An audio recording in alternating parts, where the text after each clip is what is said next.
Trans Manado itu sebenarnya apa, Pak? Trans Manado itu adalah angkutan massal berbasis jalan yang dirancang lebih modern, teratur, dan tentunya lebih aman.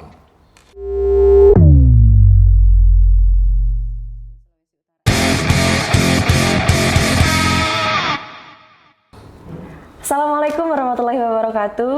Hai halo mitra darat kawanua, baku dapat ulang torang di Orkestra, obrolan keselamatan transportasi darat Sulawesi Utara, yang tentunya menjadi tempat ngobrol santai tapi isinya tetap serius.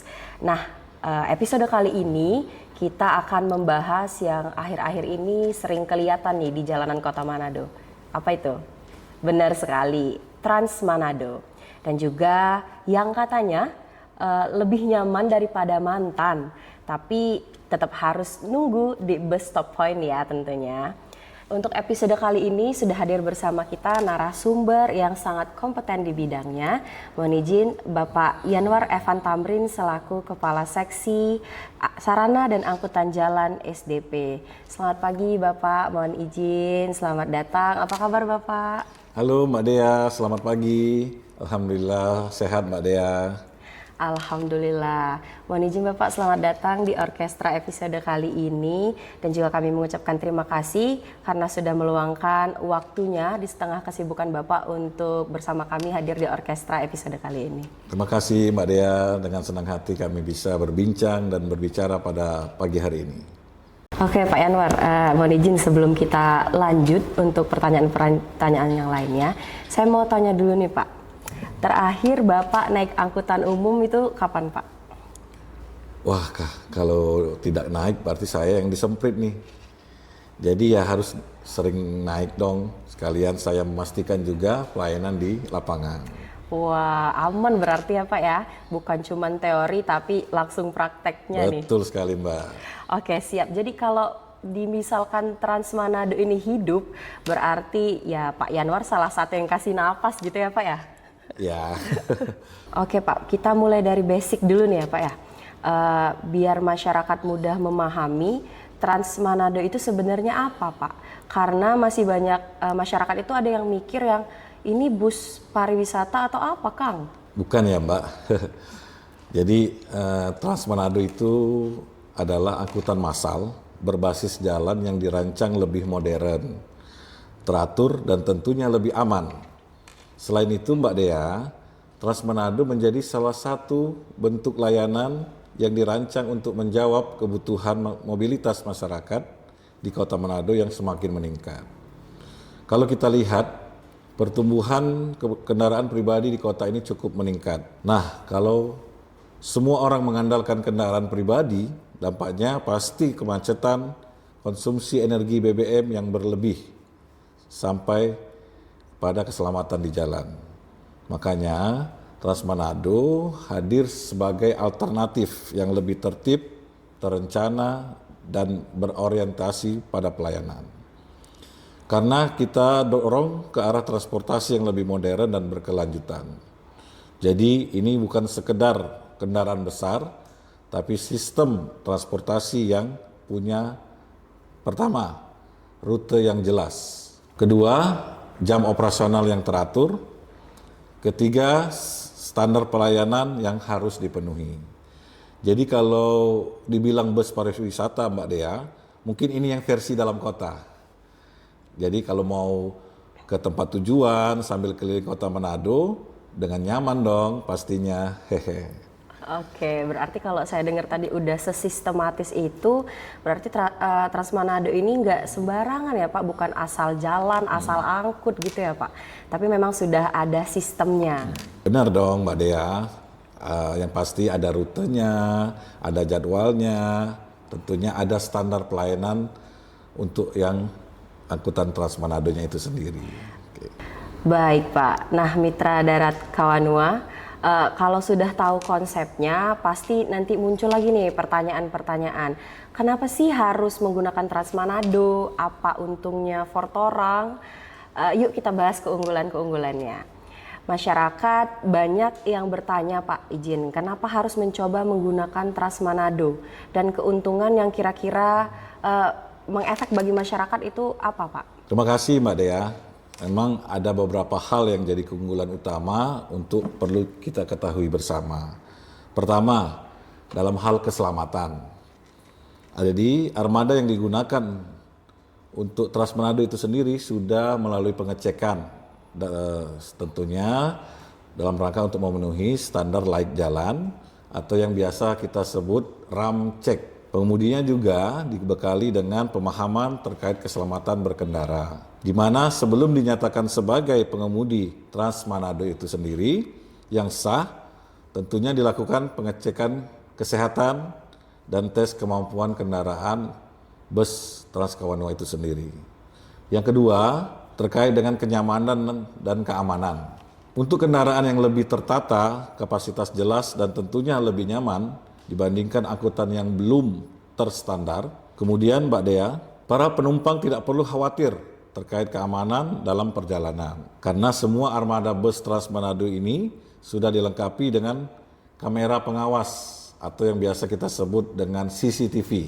CCTV itu untuk memantau setiap sisi sehingga pergerakan penumpang dalam bus.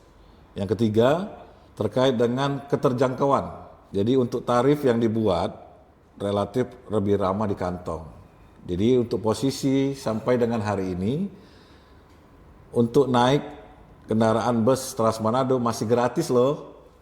Jadi teman-teman masyarakat dapat menggunakan fasilitas bus Trans Manado. Yang keempat yaitu terkait dengan dampak lingkungan dan lalu lintas. Ini juga jika semakin banyak masyarakat yang beralih ke transportasi massal ataupun beralih ke transportasi umum, tentunya otomatis jumlah kendaraan pribadi di jalan akan semakin berkurang. Nah, ini juga efeknya terkait dengan tingkat kemacetan yang lebih bisa kita teratasi. Tentunya kalau jalanan lebih tertib, ya pasti dong Mbak Dea, kita semua yang menikmati juga kan terasa manfaatnya. Bukan hanya untuk satu orang, tetapi untuk semua secara keseluruhan. Dan yang terakhir tentunya Mbak Dea adalah aspek kemudahan, di mana masyarakat dapat memantau keberadaan armada bus Trans Manado secara live loh, melalui ataupun real time melalui aplikasi Mitra Darat. Aplikasi ini teman-teman atau masyarakat semua bisa mendownload dengan gratis bagi pengguna HP Android maupun iPhone dengan cara menginstal aplikasinya dan bisa juga langsung digunakan untuk mencari ataupun mengetahui di mana posisi keberadaan bus Trans Manado. Wah, berarti memang keren sekali ya Pak fasilitas Trans Manado ini. Karena memang transportasi publik itu seperti yang kita ketahui sendiri bukan cuma soal pindah dari titik A ke titik B, melainkan juga soal kualitas dan juga perubahan pola gaya hidup masyarakat itu sendiri. Nah, itu dia Sobat Orkestra, sudahlah aman, nyaman, terjangkau, dan dapat dipantau secara real time. Kamu di sini, Trans Manado-nya di sana, tapi udah kelihatan nih di HP kamu nih. Itu kan udah amat sangat memudahkan kita ya, Sobat Orkestra. Memang ada satu sih yang susah dipantau, tinggal jodoh ya Pak ya, susah dipantau ya Pak, nggak tahu ini kapan dia datangnya. Dan juga ngomong-ngomong soal fasilitas nih Pak, izin, apa saja yang bisa didapat saat torang naik Trans Manado ini Pak? Wah banyak Mbak Dea. Mbak Dea perlu takut terkait make up runtuh. Wow. Artinya seperti yang saya sudah jelaskan sebelumnya Mbak Dea, soal fasilitas memang menjadi prioritas yang utama. Mulai dari pendingin ruangan atau AC, terus tempat duduk yang nyaman, dan ada tempat khusus untuk masyarakat yang berkebutuhan khusus atau difabel Mbak. Bahkan memang disediakan armada bus Trans Manado khusus untuk teman-teman kita yang berkebutuhan khusus tersebut. Sepertinya Dea memang sudah harus lebih sering naik Trans Manado ya Pak ya? Keren sekali memang fasilitasnya. Tentunya masyarakat Manado juga semakin bangga dengan kota kita sendiri untuk lebih maju dalam bidang, khususnya dalam bidang transportasi umum. AC-nya dingin kan Pak?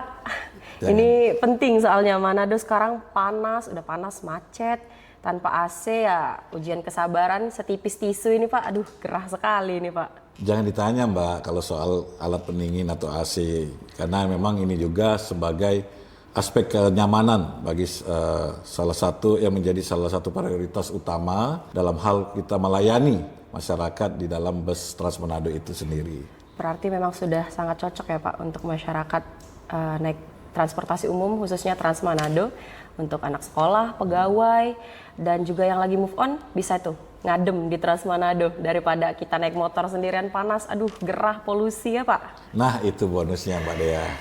Sekarang pertanyaan sejuta umat nih Pak, ini lewat Pak Kita Perumanda seperti apa Pak rute Trans Manado ini dan bagaimana masyarakat mau menggunakannya Pak? Baik Mbak Dea, rute Trans Manado untuk saat ini melayani sebanyak 2 koridor loh Mbak.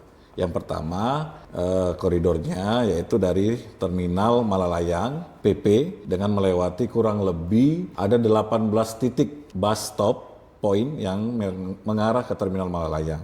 Begitu juga sebaliknya Mbak Dea, dari Terminal Malalayang akan melewati kurang lebih 18 titik bus stop point yang juga hingga pemberhentian terakhir di Kalimas. Sedangkan untuk koridor 2 Mbak Dea, itu memiliki rute Kalimas, Bandara Samratulangi PP dengan melewati titik pemberhentian sebanyak 20 bus stop point dan sebaliknya juga. Titik-titik pemberhentian atau bus stop point ini disusun dengan mempertimbangkan kebutuhan mobilitas masyarakat, terutama yang menghubungkan tempat strategis, misal adanya pusat aktivitas masyarakat, adanya kawasan perkantoran, terus dan akses menuju bandara. Tujuannya apa? Agar masyarakat punya pilihan transportasi yang jelas dan bisa diandalkan untuk aktivitas sehari-hari. Kedepannya tentu akan kita lakukan evaluasi dan pengembangan rute apabila permintaan dan antusiasme masyarakat terus meningkat. Karena transportasi itu dinamis dan mengikuti perkembangan kota dalam memenuhi kebutuhan masyarakat. Oke, nah Sobat Orkestra, seperti yang kita ketahui di episode sebelumnya juga kita sudah bahas dari Trans Manado ini sendiri, tapi memang masih di awal-awal aja. Nah, tapi episode kali ini kita sudah membahas secara lebih dalam dan sampai dengan saat ini semuanya terdengar ideal. Tapi di lapangan pasti tidak semulus aspal kan ya Pak? Aspal saja banyak yang berlubang kan Pak, apalagi program baru dan juga kebijakan-kebijakan baru. Ini nih yang menarik, apa saja sih Pak tantangan yang sebenarnya dihadapi Trans Manado itu sendiri? Terima kasih Mbak Dea. Jadi untuk tantangan terbesarnya sebenarnya ada di perubahan kebiasaan Mbak. Jadi kita tahu masyarakat sudah cukup lama terbiasa menggunakan kendaraan pribadi ataupun kendaraan angkutan yang fleksibel. Jadi untuk kita, ketika kita hadirkan sistem yang lebih teratur, tentu butuh proses adaptasi. Mulai dari kebiasaan menunggu di bus stop point tadi, terus mengikuti rute sesuai dengan koridornya, sampai dengan disiplin dalam menggunakan fasilitas itu sendiri. Selain itu Mbak Dea, ada juga tantangan dari sisi yang pertama sosialisasi, yang kedua integrasi dengan moda lain, yang ketiga, kesadaran bersama untuk menjaga fasilitas itu sendiri. Karena transportasi publik ini sifatnya kolektif. Jadi kalau kita jaga bersama, manfaatnya juga akan kembali ke kita semua. Jadi memang bukan cuma soal menyediakan pelayanan, tapi juga untuk membangun budaya transportasi yang lebih aman, tertib, dan lancar. Betul sekali Sobat Orkestra, apa yang sudah disampaikan oleh Pak Yanwar tadi, izin. Justru dari tantangan itu sendiri kita bisa lihat arah perkembangan ke depannya dari pelaksanaan Trans Manado ini. Mohon izin Pak, kalau ini terus dikembangkan, Trans Manado bakal jadi seperti apa sih Pak nantinya? Baik, tentunya Mbak Dea, ke depan kami berharap Trans Manado ini bisa berkembang menjadi sistem transportasi yang semakin luas jangkauannya dan semakin baik kualitas dalam hal pelayanannya. Ada beberapa hal yang menjadi fokus kami Mbak Dea. Yang pertama, evaluasi untuk penambahan rute. Yang kedua, peningkatan kualitas armada itu sendiri. Dan yang terakhir, integrasi dengan moda transportasi lainnya. Termasuk untuk kondisi saat ini Mbak Dea bisa dilihat di lapangan banyak mikrolet juga yang tentunya menjadi angkutan primadona yang sampai saat ini masih beroperasi. Nah ini yang akan menjadi integrasi kami ke depannya untuk menghubungkan sebagai tentunya feeder atau penghubung dari tempat asal penumpang menuju tempat pemberhentian daripada angkutan bus Trans Manado. Intinya Mbak Dea, kami mengharapkan masyarakat benar-benar punya alternatif transportasi umum yang bisa diandalkan. Bahkan kita ingin sampai pada titik di mana menggunakan transportasi umum bukan lagi pilihan kedua, tapi justru menjadi pilihan utama. Karena lebih praktis, lebih efisien, dan tentunya lebih aman. Wah, kalau memang itu terwujud nih Pak nanti, kayaknya kita bisa bilang punya kendaraan pribadi itu opsi, tapi naik transportasi umum itu solusi ya Pak. Nah, izin Pak, sebelum kita tutup episode kali ini, apa nih Pak pesan penting untuk masyarakat? Baik Mbak Dea, kami mengajak untuk seluruh masyarakat untuk mulai mencoba dan memanfaatkan layanan transportasi umum seperti Trans Manado. Selain itu, penting juga untuk yang pertama, menjaga fasilitas yang sudah disediakan. Yang kedua, tertib dalam menggunakan layanan. Dan yang ketiga, tetap mengutamakan keselamatan dalam berlalu lintas. Karena keberhasilan transportasi publik bukan hanya dari pemerintah ataupun operator, tapi juga dari partisipasi masyarakat. Kalau kita gunakan dan kita jaga bersama, manfaatnya akan kita rasakan bersama juga. Mungkin demikian Mbak Dea. Nah, itu dia tadi Sobat Orkestra, percakapan kita hari ini dengan Bapak Yanwar Evan Tamrin selaku Kepala Seksi Sarana dan Angkutan Jalan SDP. Hari ini kita belajar bahwasannya Trans Manado itu bukan sekedar bus, tapi bagian dari perubahan menuju transportasi yang tentunya lebih aman, nyaman, dan juga tertib. Sekali lagi terima kasih Pak Yanwar atas waktunya yang sudah diluangkan. Sama-sama Mbak Dea, terima kasih juga atas waktu dan kesempatan yang diberikan buat saya. Ingat Sobat Orkestra, keselamatan adalah tanggung jawab kita bersama. Saya Dea Miranti, pamit undur diri. Sampai baku dapat ulang di episode obrolan keselamatan transportasi darat Sulawesi Utara selanjutnya.